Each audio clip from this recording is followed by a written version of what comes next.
Buonasera, benvenuti, good evening, and welcome to you here and also the ones who are following us on the streaming connection. And I am going to do a very, very short introduction to our speakers to let them speak. And I just say something about Professor Matthias SKEB.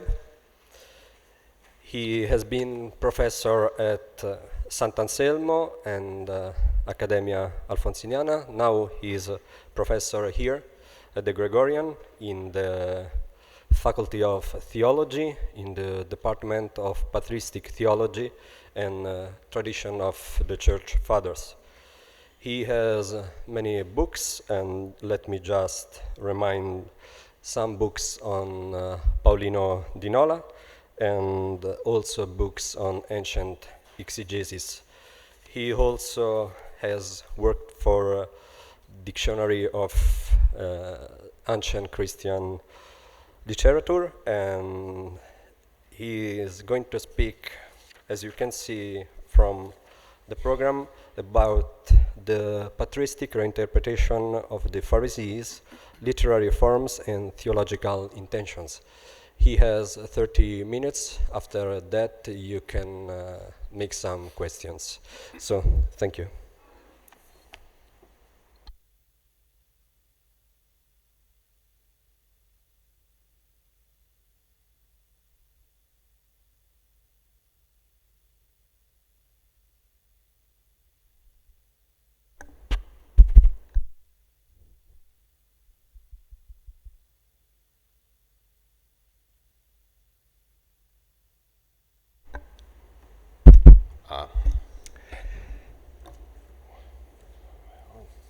Thank you very much for the kind words and for the invitation. Too, because the Pharisees are not one of the common fields of research a specialist in Christian literature and theology of late antiquity has to deal with. And it was not my field of research before I had to prepare this lesson. Among the large number of patristic sources which mention the Pharisees, one group forms a well-rounded corpus of texts suitable for a lecture like this. I refer to the early heresy catalogues of Christian authors, in which we can find the Pharisees within short lists of Jewish denominations like Essenes, Sadducees, and others. In this lecture, I want to suggest an answer to the question, why are the heresy catalogues of early Christian writers interested in the Pharisees? I would like to concentrate on the first three possible catalogues. Justinus Martyr, Dialogus cum Tryphone Judeo, Hegesippus, Hippomnemata, Hippolytus Romanus, Refutatio Omnium Heresium.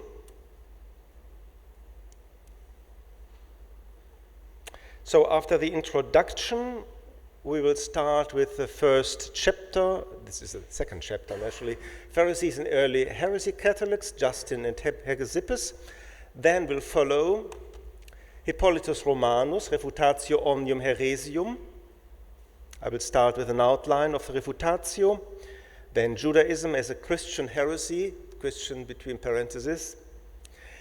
And the Pharisees as a subgroup, organizing heresies and orthodoxy, succession plagiarism, and the recourse to original unity of doctrine.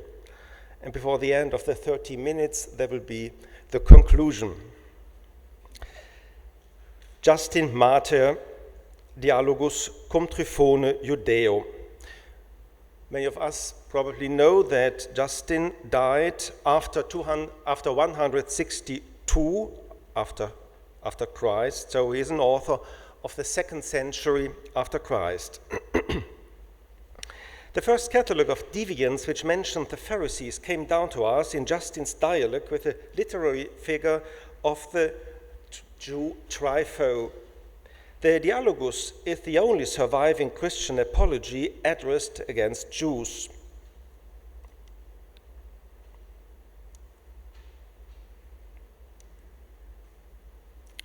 The background of the Catholic is the question of Trypho as to whether Justin really does believe in the millenarianism, sometimes also called Chilianism, and in the resurrection.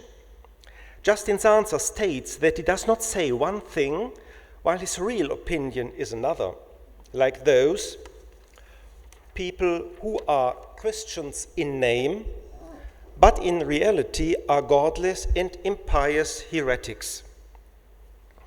Justin then concentrates on the Christian faith in resurrection. I cite, "If you have ever encountered so-called legomenois, Christians who do not admit this doctrine, but dare to blaspheme to God of Abraham and to blaspheme the God of Abraham and the God of Isaac and the God of Jacob by asserting that there is no resurrection of the dead, but that their souls are taken up to heaven at the very moment of their death, do not consider them to be Christians, to be real Christians. Just as, Hosper, one after careful examination would not acknowledge as Jews the Sadducees or the similar sects, Haireses, we could also translate denominations, of the Geniste, Myriste, Galileans, Hellenians, and the Baptist Pharisees, or Pharisees and Baptist, because the Greek text is not clear in this point. Please take no offense if I speak my mind, but would realize that they are Jews and children of Abraham in name only, again, legomenus, paying lip service to God while their hearts, as God himself declared, are far from him. With the exception of the Sadducees and the Pharisees, it is very difficult to identify adequately in their sociological context the Jewish denominations mentioned in the Catholic. According to our theological intention, such an identification is not necessary. It is wise to leave it to dedicated young scholars in Jewish studies.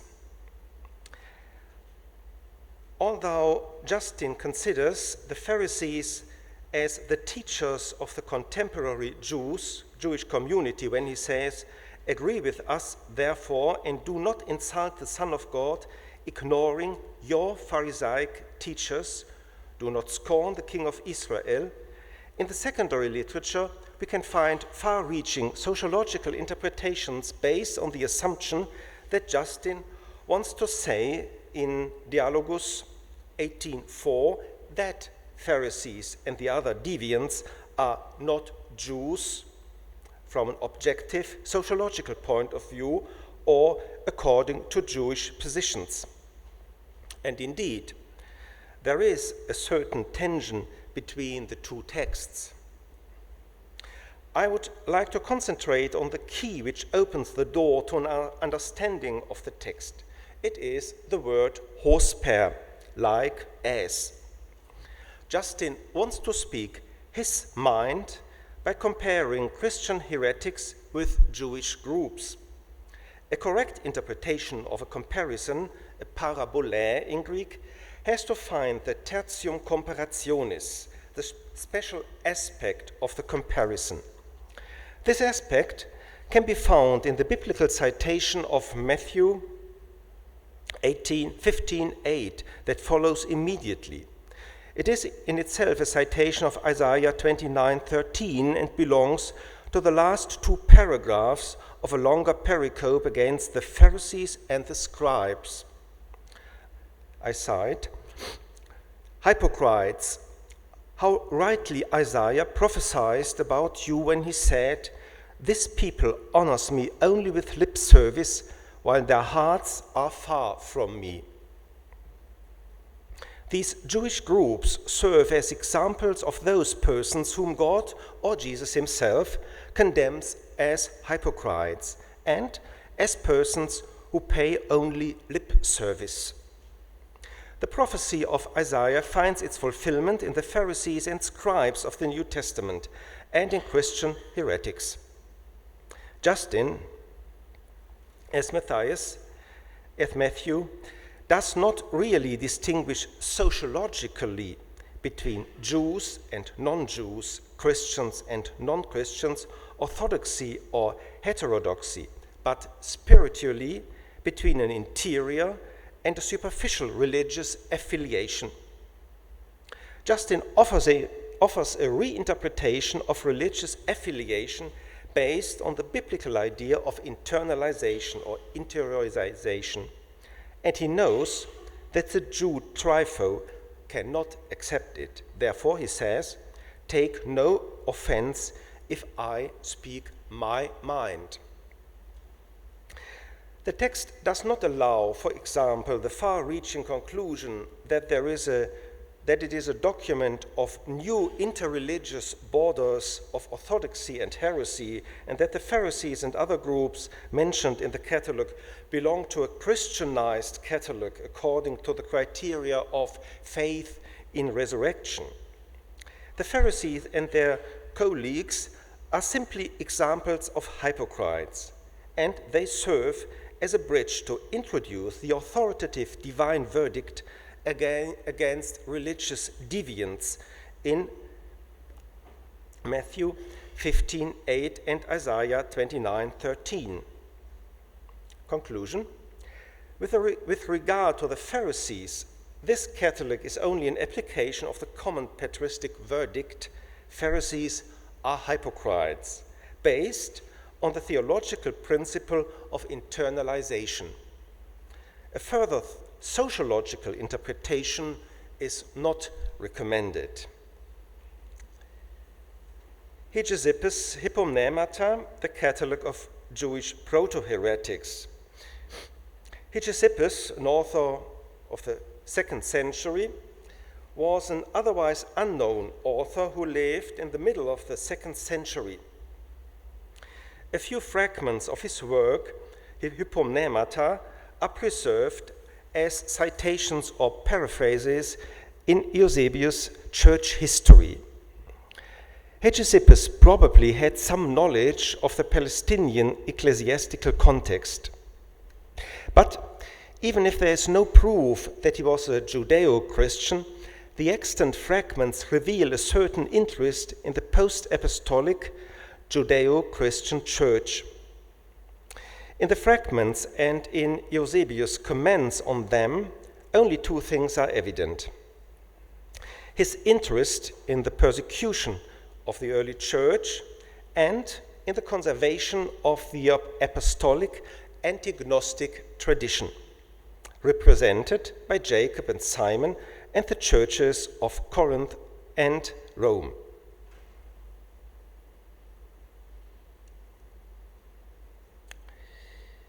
The catalogue we are dealing with is part of a reflection on the beginnings of Christian heresies. After James the Just,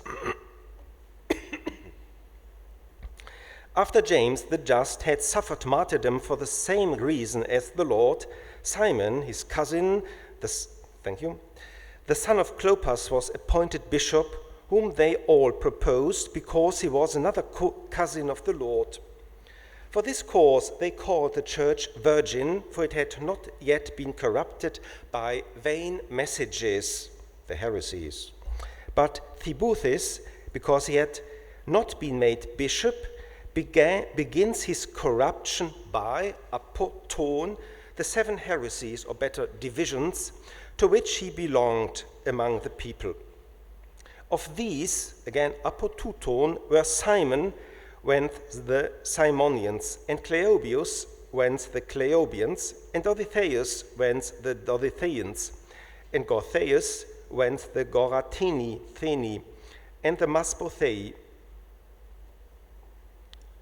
From these, again, apotuton, come the Menandrianists and the Marcionists and the Capocratians and the Valentinians and the Basilidians and the Saturnilians.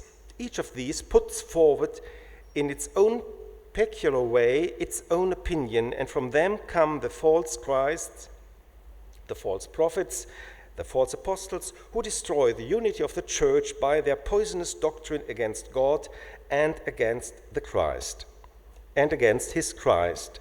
And then he mentions the 7 heresies.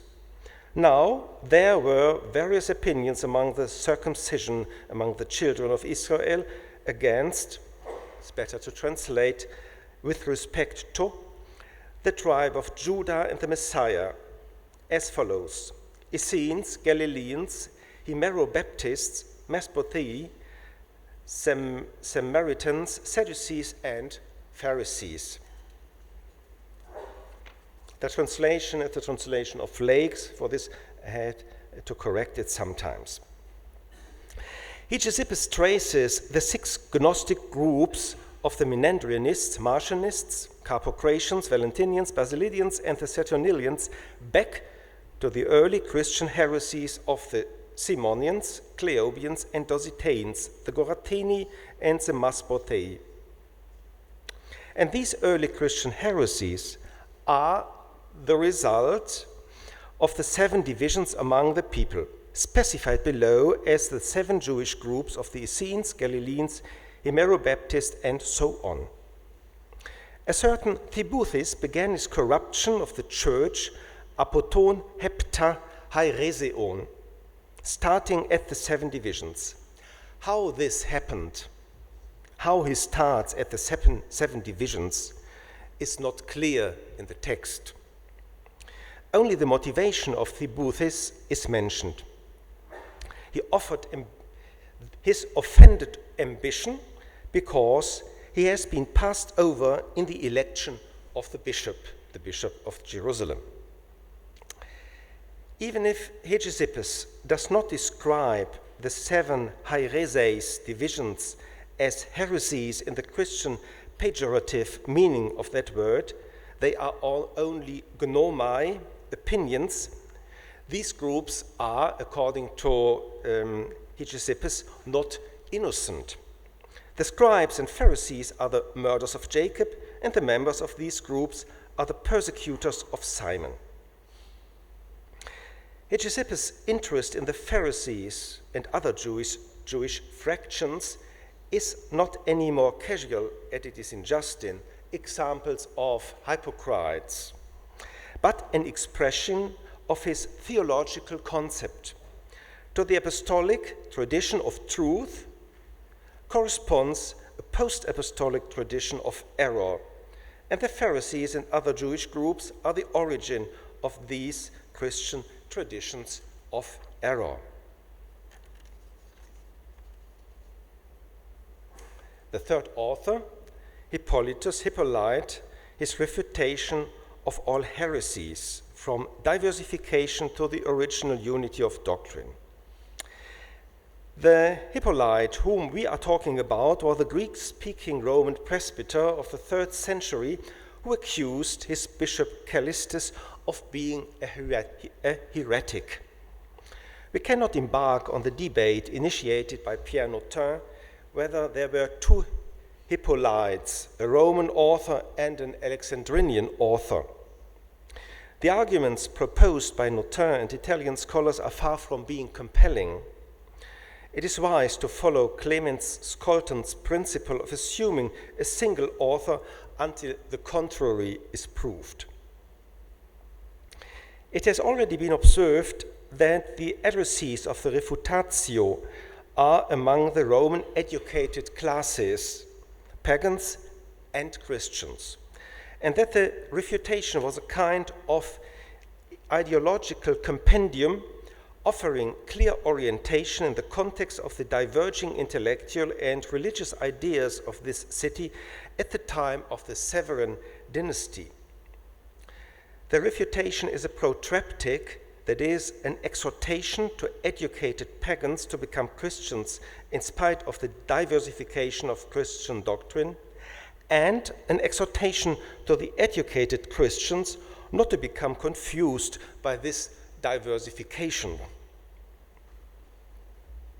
We can find Pharisees within a catalogue of Jewish groups, the Essenes and the Sadducees, in the refutation of all heresies published probably in Rome not long after the death of Callistus in 222.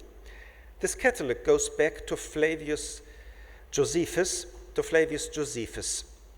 The whole refutation is a theologically based catalog of many philosophies extended by other doctrines, many heresies extended by Jewish divisions, and the one Christian truth. In order to understand the theological place of the Pharisees, we have to understand the structure of the work. What's the outline of the work? The formal structure of the work can be represented as follows. The first part deals with the Greek philosophies and other interpretations of the world. So he mentions natural philosophy, ethical philosophers, but also non-Greek philosophy like the Brahmins and the Celtic Druids, and also Hesiod. Then the secret mysteries of the Egyptians, Chaldeans, Babylonians, astrology and speculations on numbers. The second part, from book 5 to book 9, deals with the Christian heresies, always with a statement which philosophy they have plagiarized. These heresies are all... It is at the end, the structure, unfortunately. Well, the first part, the Greek philosophies and other interpretations of the world. Then the second part, the Christian heresies, from book 5 to book 9. The first heresy is the heresy of the Naessenes, which is a plagiarism of secret mysteries. So all the heresies are nearly all the heresies are forms of plagiarism. And at the end of book 9, we can find the chapter about the Jews, but not so only about the Jews, but about the Jews after they had, and this is quite interesting, they had crossed the Jordan River and inherited the Holy Land and their denominations.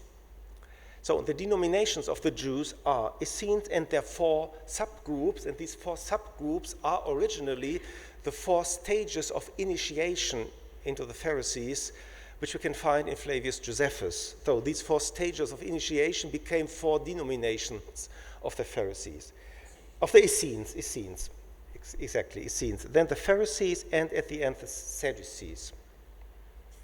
And then in book 10, after a summary of Greek philosophy and leading heretics, it reads the race of the God-fearers and the original unity of the true doctrine. The race of the God-fearers. This race of the God-fearers is not only the Christians, the race of the God-fearers. And it's interesting to see that the concept, and at the end it's interesting to see that the last part is an exhortation to conversion, exhortation to the conversion of the pagans, the Roman pagans.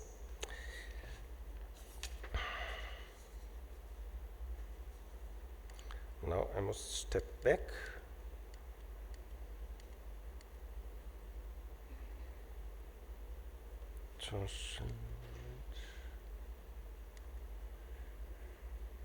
Yes.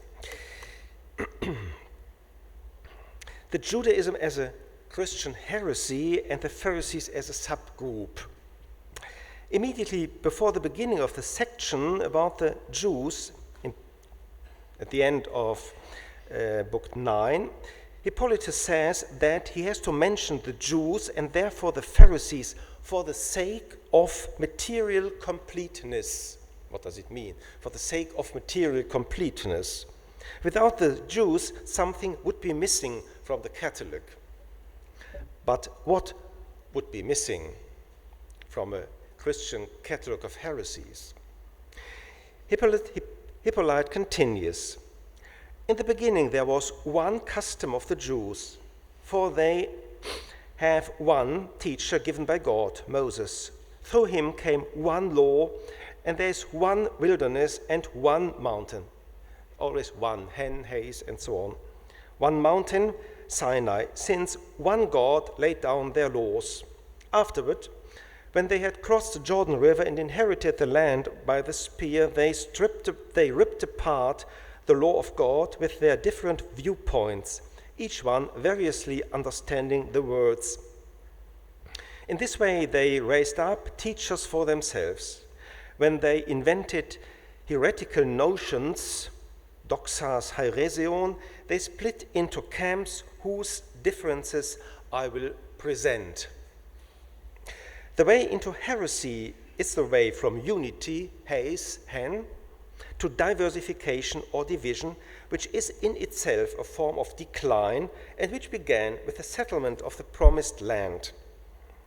The further subgroups of Essenes, Pharisees, and Sadducees are only a continuation of this history of separation. The Jews who live after the settlement of the Promised Land are nearly seamlessly integrated in the catalogue of Christian heresies as if they themselves were a Christian heresy.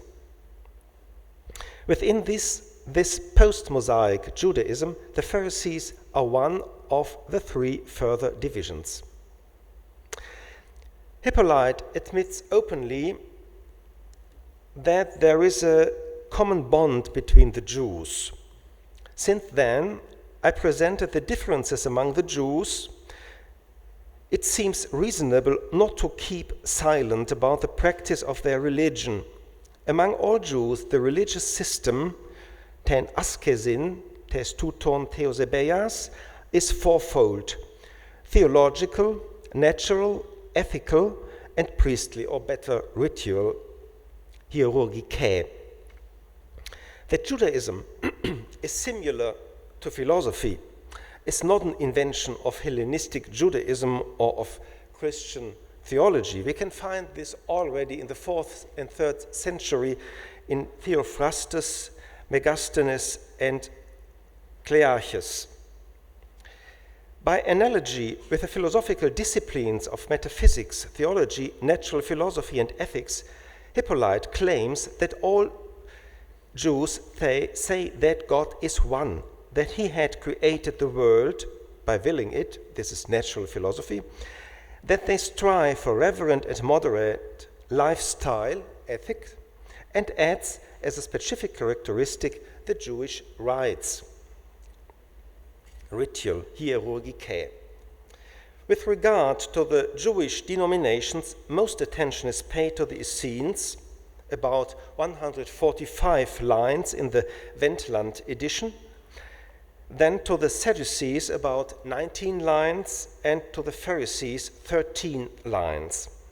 This imbalance is probably due to the sources, due to Flavius Josephus. How did he organize theologically all these heresies according to heresy and orthodoxy? He did it according to the principles succession, plagiarism, and the recourse to original unity of doctrine. It has already been observed that succession, diadoche, which means a sequence of teachers and their students, and accusation of distorting plagiarism, klope, largency, are fundamental ideas by which the material is organized, and also these fundamental ideas are not of Christian origin, but we can find them already in Greek philosophy. Hippolytus applies the principle of succession consistently in the first third of the section of the Greek philosophers, book 1 to 4, while the Stoics, Epicurus, and the academics, the non-Greek philosophy has yet, and the astrology and speculations on numbers are not integrated in successions. He's not very, from this point of view, he's not always very consistent. In the section on the Christian heresies, Hippolytus emphasizes succession as the guiding idea of his description of books 5 to 9, and this description is very consistent. While succession is the organizational principle inside the first philosophical and inside the second heresiological part, the accusation of distorting plagiarism is the organizational principle which connects the first philosophical and the second heresiological parts.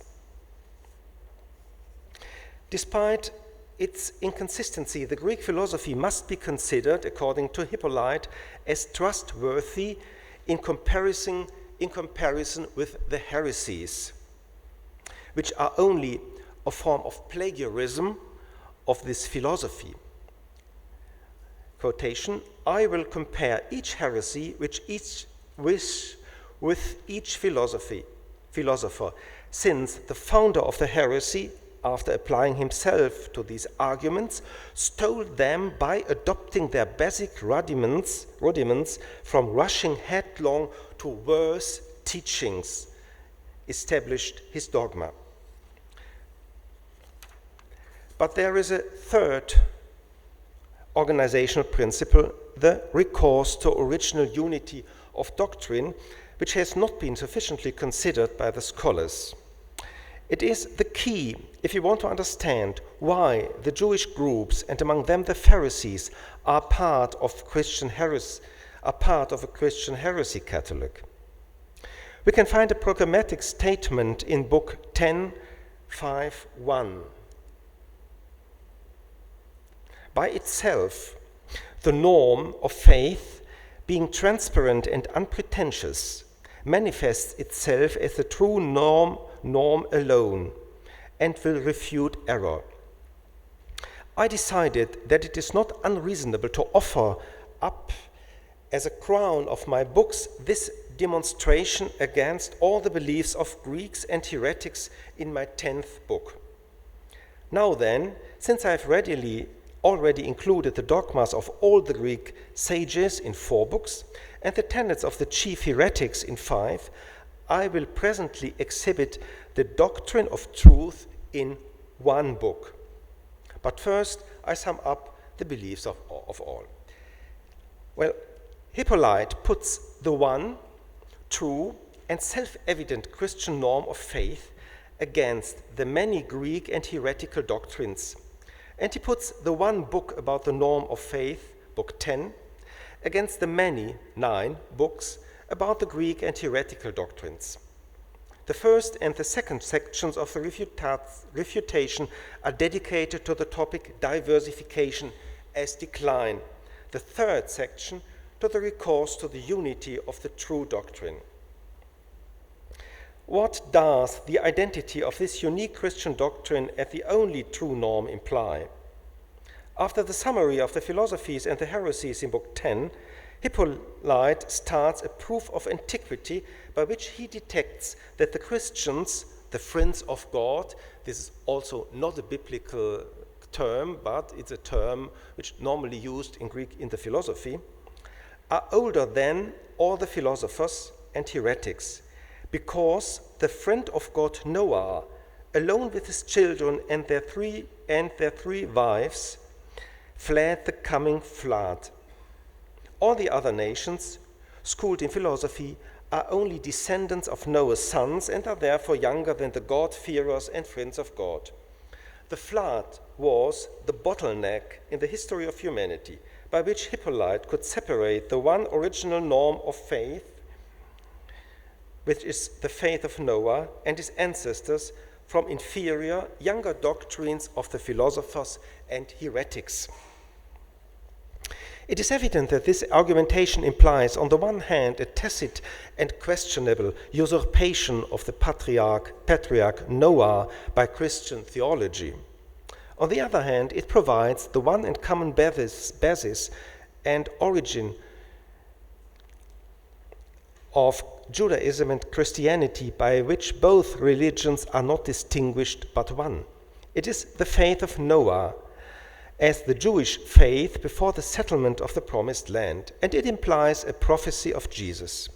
For this, it made sense within the Christian heresy catalog not only to talk about Christian heresies as diversifications and deviations from the one norm of faith, but also of Jewish heresies. Christian heresy began with the Naessenes, Jewish heresies after the settlement of the Promised Land, when Israel lost its contact with the origin.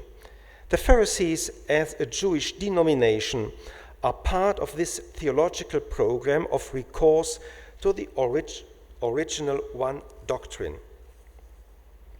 In relation to this original doctrine, unity of doctrine, the history of Greek philosophy and of Christian heresy implies the diversification of error.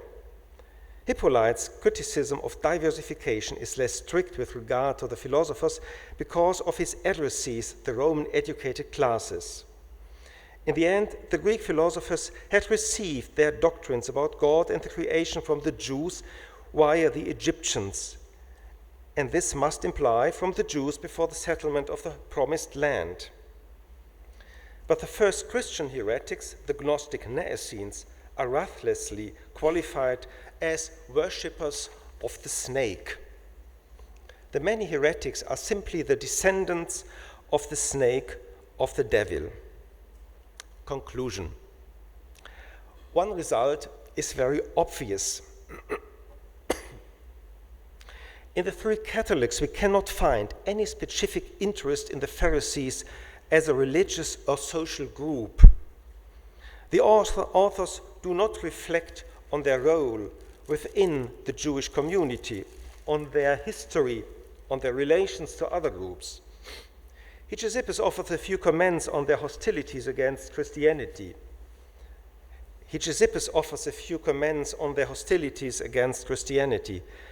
Hippolytus' account of their doctrine is more or less a Christianized version of Flavius Josephus. The authors have other interests in the subject. In the context of Justin's anti-Jewish apologetic, the Pharisees are used as examples of hypocrites based on the theology of internalization. For Hegesippus, whose hypomnemata can be interpreted only with extreme difficulty because of their fragmentary condition, the Pharisees are among those 7 Jewish denominations which are the origin of Christian heresies.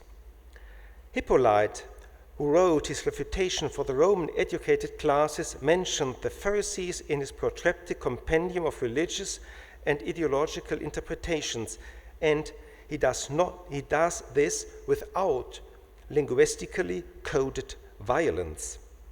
They are part of the diversification process, starting after the Jewish Christian unity and simplicity of the God-fearers before the settlement of the Promised Land. In our 3 examples, the Pharisees are projection screens for very different theological intentions. Thank you for your attention.